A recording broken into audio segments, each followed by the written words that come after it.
నిరంతరము అసంతృప్తితో జీవిస్తున్నాడు, అలజడితో జీవిస్తున్నాడు, అజ్ఞానంతో జీవిస్తున్నాడు. వాటికంటే ఎక్కడ ఎక్కువ మానవ జన్మ ఉత్కృష్టమో కాదు. ఎలా మానవ జన్మ శ్రేష్టత్వం అవుతుంది? మానవ జన్మ గొప్పతనాన్ని గ్రహించి, ఓహో నాకే విశేషమైన జ్ఞానం ఉంది, నేనే సమస్తాన్ని ఎరిగే స్థానములో ఉన్నాను, నన్ను ఎరిగే వస్తువు ఇంకొకటి సృష్టిలో ఎక్కడా లేనే లేదు, నేను సమస్తాన్ని ఎరిగే ఎరుకనై ఉన్నాను, నాకంటే ప్రజ్ఞానం గొప్పదైన జ్ఞానం ఇంకోటి లేదని తన స్వరూపాన్ని తాను ఎరిగి నిర్మల నిరహంకార స్థితిలో ఉండగలుగుతాడు మానవుడే. వీనికి అన్నమయ, ప్రాణమయ, మనోమయ, విజ్ఞానమయ, ఆనందమయ, హిరణ్మయ కోశములున్నాయని వశిష్ఠుడు యోగ వాసిష్టములో యోగి కావాలి అంటే పైన ఉండే 5 కోశాలు నేను కాదని, ఈ 5 కోశాలు ఏ కోశముతో అయితే ప్రకాశిస్తున్నాయో ఆ 6వ కోశమైన జ్ఞానము, ఆ విలువైన బంగారము వంటి వాడని నేను తనను తాను తెలుసుకునే ఉత్కృష్టమైనటువంటి జ్ఞానం ఒక్క మానవునికి. కామా ఇంత గొప్పదైన మానవ జన్మకు వచ్చి మానవుడు దీన్ని దుబారా చేసుకోకుండా, అనవసరంగా పూర్తి చేసుకోకుండా, అజ్ఞాన అవివేక అంధకారాలతో పశుపక్షాదుల కంటే హీనంగా జీవించకుండా మానవుడు మానవ జన్మ శ్రేష్టత్వాన్ని గ్రహించి ఒక సద్గురువును ఆశ్రయించి గురువు దగ్గరికి వెళ్ళినప్పుడు అక్కడ అద్భుతమైన ఘట్టాలు ఉంటాయి. రామాయణం యోగ వాసిష్టము, జ్ఞాన వాసిష్టము.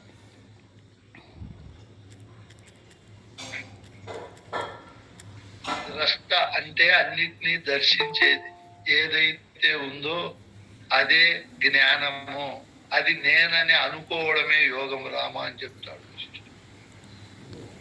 అద్భుతంగా చెప్తాడు, చదివితే మనకు బాగా ఆశ్చర్యం అవుతుంది.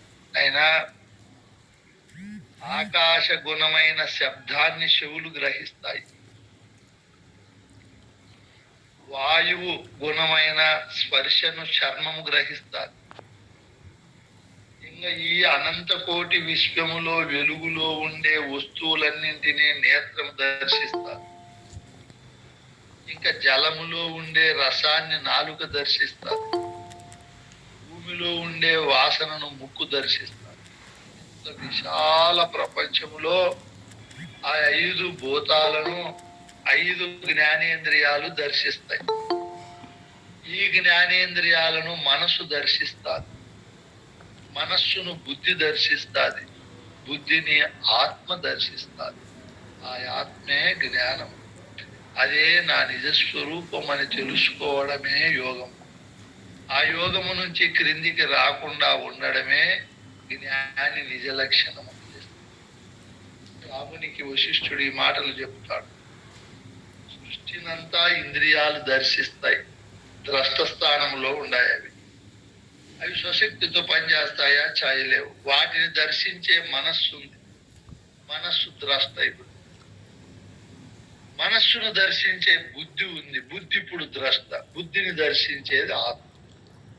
ఆత్మను దర్శించే ఇంకొక ఆత్మ లేదు, ఆ ఆత్మ నేనై ఉండాను అని తన యొక్క నిజద్రష్ట స్థానాన్ని తాను గుర్తెరిగి స్థాన భ్రష్టత్వం పొందకుండా ఉండడమే యోగి లక్షణము. రామా, నువ్వు ఎక్కడుంటే ఏమి రామా?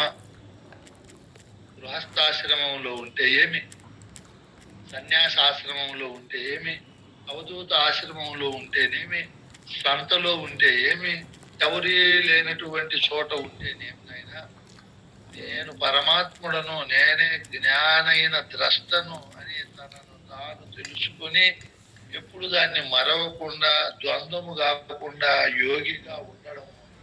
ఎక్కడుంటే ఏమినైనా ఆ సుఖం తప్పుతుందా? తప్పు. దానికి కథలు కూడా చెప్తారు వాళ్ళు.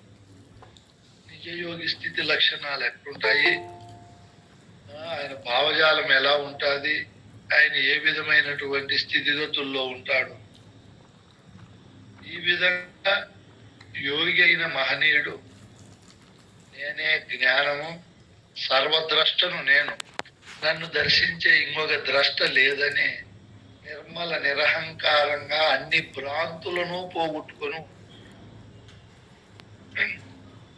రాముడు అంత గొప్ప లక్షణాలతో, సర్వజన సమ్మతితో, సర్వజనుల యొక్క కీర్తిని, గౌరవాన్ని, ఆరాధనను, పూజ్యభావనను, నమస్కారాలను అందుకున్నాడంటే ఎంత గొప్ప స్థితిని పొందినాడు. అంత గొప్ప స్థితి ఎక్కడి నుంచి వచ్చింది? గురువు ద్వారా వచ్చింది. ఆయన హృదయంలో గురువాక్యము వచ్చాడు. ఎక్కడ ఎన్ని కష్టాలు వచ్చినా, నష్టాలు వచ్చినా, యుద్ధములో అపజయము కలిగినా, జయము కలిగినా, ఆయన నిర్మల స్థితిలో ఆ విధంగా జ్ఞాని, యోగి అట్లా ఉంటారని వశిష్ఠుడు చెప్తాడు. మనమందరము చైనా బొమ్మలు, మలేషియా బొమ్మలు ఇట్లాంటివి పెట్టుకోకూడదు ఇంటిలో. మన రామాయణము, భారతము, భాగవతము, భగవద్గీత, వివేక చూడమని, దీక్షితేమో, కందార్థాలు ఇవి పెట్టుకోవాలి. ఎక్కడ చూసినా అవే ఉండాలి. మా ఆశ్రమం లేక రాండి, ఫ్రిడ్జుల పైన అవే ఉంటాయి, టేబుల్ల పైన అవే ఉంటాయి, బయట అవే ఉంటాయి, లోపల అవే ఉంటాయి, ఎక్కడ బీరవాళ్ళు అవే ఉంటాయి, ఎక్కడ చూసినా అవే ఉంటాయి. చైనా బొమ్మ కానీ, షోకేజ్ కానీ, చిన్నప్పుడు మా పిల్లలకు ప్లాస్టిక్ వస్తువు కానీ తీసి ఇచ్చాను. అవన్నీ పర్యావరణాన్ని పాడు చేస్తాయి. ఆ వస్తువులను మనం ఇంట్లో పెట్టుకుంటే అవి నాశనం అయ్యేదానికి చాలా వందల సంవత్సరాలు పడతాయి. మన పిల్లలకు ఈ పుస్తకాలు ఇవ్వాలి, ఈ కథలను చెప్పాలి, ఈ మార్గంలో పయనింపజేయాలి. పెళ్లిళ్లకు, మనం పుట్టినరోజులకు, గృహప్రవేశాలకు పోయినప్పుడు తిక్క వస్తువులన్నీ అతిపి వాళ్ళకు బహుమానాలుగా ఇవ్వకూడదు. వాళ్ళు చదువుతారో చదవరు. మన ధర్మం ప్రకారము ఒక భగవద్గీత, ఒక రామాయణము, కందార్థాలు, కంద పద్యాలు ఇచ్చి ఆయన నీ మేలు కోరి చెప్పుకున్నాను. జీవితం అంతా ఇట్లా గడపద్దు. ఇదిగో ఈ పుస్తకం 2 సార్లన్నా చదువు, నా పైన దయ ఉంచి, నా పైన కరుణించి, కృష్ణ ప్రభువు చెప్పినట్లు చెప్పుకోవాలి. మనం కూడా నా పైన కరుణించి నన్ను చదువమని మీరలివి వినడయ్యా నైనా వాళ్ళు. అట్లా మనము చేయాలి. మన సంస్కృతి సాంప్రదాయాన్ని పెంపొందింపజేయాలి. ఒకవైపు చాప కింద నీరులా ప్రవేశిస్తున్నారు ఇతర మతస్థులు. మన మతాన్ని నశింపజేసి మన సాంప్రదాయాన్ని, సనాతన ధర్మాలను పోగొట్టి వాళ్ళు పైకి రావాలని, వీటన్నింటి నుంచి మనం కాపాడుకోవాలంటే మన గ్రంథాలను విరివిగా చదవాలి, యథార్థము తెలుసుకోవాలి, 10 మంది చేత చదివించాలి. మీరే చూడండి, ఇంత నాగరికమైన వాళ్ళ పద్ధతులు వాళ్ళు స్త్రీలకు, పురుషులకు వాళ్ళ మత గ్రంథాలు ఏం చెప్పాయో దానిపై ప్రకారం నడుస్తున్నారు. మనం నడవనే లేదు, మొత్తం ఎత్తిపెట్టేశాం. మన డ్రెస్సులు చూడండి ఎలా ఉన్నాయో, స్త్రీలు కానీ పురుషులు కానీ. మిగతా మతస్థుల డ్రెస్సు చూడండి ఎట్లుంటాదో. అప్పుడు ప్రారంభంలో ఏముండాయో ఇప్పుడు అవే ధరిస్తున్నారు. వాళ్ళ ఆచారాలు చూడండి, వాళ్ళ పండగలు చూడండి, వాళ్ళ ఐక్యత చూడండి. ఎందుకు మనం ఇలా అయిపోతున్నాము? ఎక్కడికి దారి తీస్తుంది? ఇవన్నీ మనం బాగా ఓతప్రోతంగా ఆలోచన చేసి సమిష్టి నిర్ణయాలు తీసుకొని మన వంతుగా అయినా మనం పాటించాలి. మిగతా వాళ్ళు పాటించలేదంటే వాళ్ళ కథ ప్రక్కన పెడదాం. మన పిల్లలకు మంచి సంపూర్ణ శరీర సౌష్ఠవాన్ని దాచిపెట్టే బట్టలే వేసుకోమనాలి. అతి చేసినారనుకో ఇంట్లో నుంచి పంపించేయాలి. ములాజే ఉండవు. వీళ్ళు భయపడుతున్నారు తల్లిదండ్రులు. నేను నా కొడుకును, కూతురును మందలిస్తా ఉంటే మా అక్కోళ్ళు చెప్పారు, అంతగా మందలిస్తాను వాళ్ళు ఏమన్నా అయిపోతే ఎట్లా. ఇట్లా దురాచారాలతో దుర్గుణాలతో సంఘ వ్యతిరేక చీడ పురుగులుగా బ్రతికే కంటే అట్లా పోయేదే మంచిది నాకు తెలిసి. ఆ, ఇవన్నీ మనం ప్రేమతో శాంతంగా అయినా చెప్పాలి, కఠినంగా కాకపోయినా. మన గ్రంథాలను చదివించాలి, మన డ్రెస్ కోడ్ బాగుండాలి, మన సనాతన పండగలు బాగా జరుపుకోవాలి, ఐక్యతగా ఉండాలి.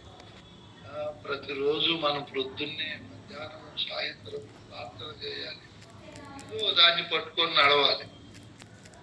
ఈ విధంగా రామాయణములో రామునికి వశిష్ఠుడు ఎంతో ఓపికతో ఎన్నో వేల శ్లోకాలు చెప్తాడు. ఆయన చెప్పలేనంత పెద్ద గ్రంథం అది, జ్ఞాన వాసిష్టము యోగ వాసిష్టము.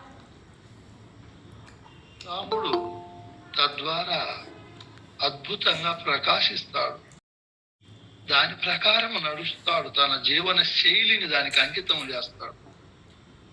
అది రామాయణం చదవడం వల్ల మనకి ఎన్నో గొప్ప గొప్ప విషయాలన్నీ కూడా తెలియబడతాయి. అన్నదమ్ములు ఎలా ఐక్యతగా ఉండాలి, ఒకరినొకరు ఎలా ప్రేమించుకోవాలి, భార్య వస్తే మన బంధుబాంధవులతో సహా మనం ఎలా మెలగాలి, అంటే అన్ని ధర్మాలు, తాతగా, తండ్రిగా, అమ్మగా, కొడుకుగా, మనవనిగా, ఒక తమ్ముడిగా, ఒక మామగా, గురువుగా, నీకు ఇంకా రామాయణంలో దొరకని వస్తువు అంటూ ఏమి. అంత అద్భుతమైన ఘట్టం రామాయణం. ఇది మన భారతీయ ప్రజలందరూ చదువుకొని ఎంతో పునీతులయ్యారు. రామాయణంతో ఎంతో మంది తృప్తి పడ్డారు, ఎంతో మంది తమ దుర్గుణాలను పోగొట్టుకొని సద్గుణ సదాచార సంపన్నులైన వాల్మీకి గాని, తులసీదాస్ గాని, ఇటువంటి మహనీయులు ఎంతో ప్రభావితమై గ్రంథాలే రాశారు.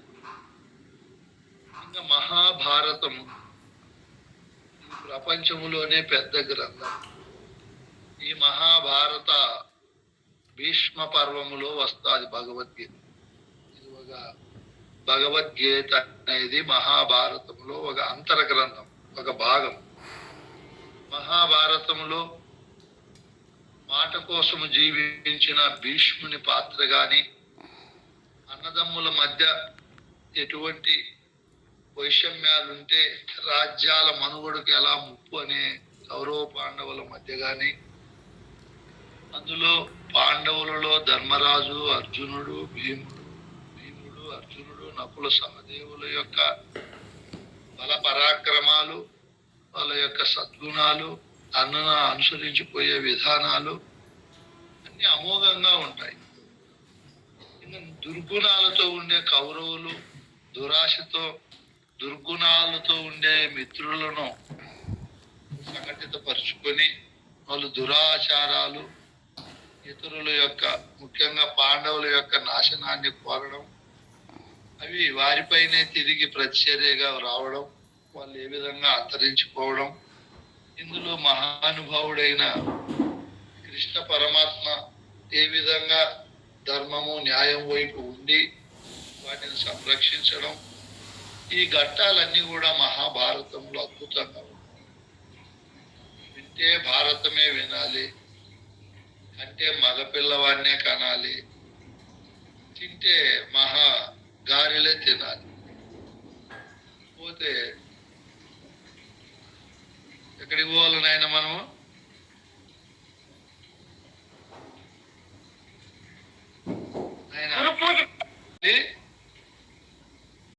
మహాభారతం వింటే మహాభారతమే వినాలి అని ఒక సామెత ఉంది. అందులో మానవ లోకములో మంచిగా ఉంటే ఎలా కీడు చేస్తారు, బాహ్యాంతరములు ఎందు ఎలా విధంగా దుర్గుణాలు ఉంటాయి, సద్గుణాలు ఉండే వాళ్ళు వాళ్ళ గుణం పోగొట్టుకోకుండా ఎన్ని కష్టాలైనా ఎలా ఉంటారు, సద్గుణ సంపన్నులకు పరమాత్మ ఏ విధంగా సహకరిస్తాడు, ఇవన్నీ కూడా మహాభారతంలో అద్భుతమైన ఘట్టాలు ఉన్నాయి. ఇంకా భాగవతం ఉంది. భాగవతము అనేక భాగాలతో సంఘటితమై ఉంది. అజగర ఉపాఖ్యానము, గజేంద్ర మోక్షము, భక్త ప్రహ్లాద చరిత్ర, ధ్రువ చరిత్ర, శ్రీకృష్ణుని యొక్క లీలామృతము, ఇవన్నీ భాగవతంలో భాగాలుగా ఉంటాయి. సతీ అనసూయ, సతీ సావిత్రి, ఇటువంటి మహాతల్లుల కథలన్నీ అందులో ఉంటాయి. పరీక్షిత్ మహారాజు కోసం పరీక్షిత్ మహారాజుకు సుఖ మహర్షి చెప్పే కథే భాగవతం. ఈ అందులో ఉంటాయి. భాగవతం ఎవరైతే చదువుతారో ఆ అంటే భక్తి, గా అంటే జ్ఞానము, వా అంటే వైరాగ్యము, తా అంటే తత్వము, ము అంటే ముక్తి. భక్తి, జ్ఞాన, వైరాగ్య, తత్వ ముక్తులు భాగవతం వల్ల కలుగుతాయని భాగవతంలో ఎంతో మంది ఎన్నో రకాల పాత్రల రూపంలో మనకు బ్రహ్మ జ్ఞానాన్ని కూడా బోధిస్తారు. అనేక కథలను గురించి తెలియజేస్తుంది. ఆ కథలలో ఆ కష్ట నష్టాలు పడే వాళ్ళు భగవంతుని భక్తి చేస్తే భగవంతుడు ప్రత్యక్షమై వాళ్ళ కష్ట నష్టాలు పోగొట్టే కథలు ఉంటాయి అందులో భాగవతంలో. భగవద్గీత అనేది మోహము కలిగి బంధుబాంధవులతో నేను యుద్ధం చేయను, వాళ్ళని చంపితే నాకు పాపము నరకం వస్తుంది, అదిగాక అక్కడ ఉండే వాళ్ళు అన్నలు, తాతలు, గురువులు, పెదనాన్నలు, స్నేహితులు, గురువు పుత్రుడు వీళ్ళే కదా అని అర్జునునికి ఒక మోహం వచ్చి కూర్చుంటారు. ఆ మోహాన్ని పోగొట్టి, బిడ్డ అర్జున, ఆత్మకు సావు లేదురా, జడమైన శరీరమే ముసిల్తనం వచ్చి మనం చంపినా చంపకపోయినా వెళ్ళిపోతుంది, ఆత్మ తిరిగి జన్మలకు వస్తుంది, అది నూతన శరీరాలను ధరిస్తుంది, దానికి మనము చింత చేయకూడదు, నువ్వు క్షత్రియ కులంలో పుట్టావు, నీ స్వధర్మం ఆచరించాలి, పరధర్మం లేక నువ్వు పోకూడదు, అది భయానకము, పాపాన్ని తీసుకొని వస్తుంది, సంఘాభివృద్ధికి ఆటంకం కలుగుతుంది అని అద్భుతమైన బోధ చెప్తాడు అర్జునుని కృష్ణుడు. భగవద్గీత వేరు, భాగవతం వేరు. అదే ఇదే. భగవద్గీతలో కేవలం అర్జునుడికి కృష్ణుడు ప్రబోధించే బోధ ఉంటుంది. భాగవతంలో ఈ పరీక్షకి 7 రోజుల్లో నేను చనిపోతానని భయం వచ్చినప్పుడు వేరే నారదుని సలహా ప్రకారము సుఖబ్రహ్మ ద్వారా తాను మోక్షాన్ని, కైవల్యాన్ని పొందే తత్వాన్ని వింటాడు 7 రోజుల్లో ఈ భాగవతం. అప్పుడు ఆయన అన్ని కథలు చెప్తాడు భాగవతం. ఇది వేరు, అది వేరు, ఇది అది సారూప్యత ఉన్నది రెండింటికి. ఏది చదివినా మనకు విజ్ఞానం పెరుగుతుంది. గురువులుగా ఉండేవాళ్ళు సకల గ్రంథాలను చదవాలి, శిష్యులుగా ఉండేవాళ్ళు చదవాలి. అప్పుడు ఎవరెవరి భావము ఎంతవరకు ఉంది అనేది మనకు తెలిసిపోతుంది. నేను ఒక గ్రంథం రాశాను, మీకు ఇచ్చాను అనుకో, మీరు ఒక 5 రోజులు 10 రోజులు దాన్ని చదివేస్తే నా భావం అంతా మీకు చిక్కిపోతుంది. అట్లా పెద్దల గ్రంథాలు మనం చదివితే వాళ్ళ భావము, వాళ్ళు ఏం స్థితి పొందారు, ఎలా గ్రంథాన్ని నడిపించారు అనేది మనకు తెలియబడిపోతుంది. అందుకే ఎవరైనా సరే, మీకు ముందే చెప్పాను నేను, చనిపోయే ఇంకా మనం గంటకు చనిపోతామనంగా కూడా ఇవి 4 పద్ధతులు పాటించాలని చెప్పాను. ఏం పద్ధతులమ్మా? బోధ. మీరు మనం అనుకుంటున్నాము సంవత్సరము 10 ఏళ్ళ బోధ అయిపోతుంది లేని. గురుస్థానములో ఉండి గురుత్వాన్ని ప్రకాశింపజేసే సద్గురువు చెప్పే బోధ ఎప్పటికీ అయిపోదు, నిత్య నూతనంగా ఉంటుంది, రుచి పుట్టిస్తానే ఉంటుంది బోధ. మీరు ఇలాగే వినండి, నాకు ఎంత ఆయుష్ ఉంటే అంత చెప్తానే ఉంటా, మీలో ఇంకా చాలు ఏముంది లేని బేజారు కలగకుండా ఉంటుంది బోధ. విద్య అంత సుమంగళం. అది ఏదో భోజనం అయితే అమంగళం. ఒక 10 యాపిల్ పళ్ళు తింటే 11, 12 తినాలంటే మళ్ళీ క్షీణిస్తారు దానిపైన ప్రేమ. సృష్టిలో ఏదైనా సరే అమంగళమే, మంగళం కానే కాదు. గురువు చెప్పే బోధ సుమంగళం, మంగళంలో కూడా సుమంగళం. నిత్యము మంచిగానే అబ్బా ఆహా ఓహో అనేటట్లుంటుంది. నిత్య నూతనం. గురుబోధ ఒక్కటే, దానికే చెప్పారు అయినా గురువు అంటే సామాన్యుడు కాదు, మంగళకరుడు. చూడు, ఎక్కడా పదం ఎవరికి చెప్పరు, గురు బోధకు గురువుకే చెప్తారు. మంగళం శ్రీ గురుదేవాయ. మహనీయ గుణాత్మనే. గురువు దగ్గర మంగళకరమైనటువంటి మహనీయకరమైనటువంటి సకల జనులను శాంతింపజేసే గుణాలు ఉంటాయి గురువు దగ్గర.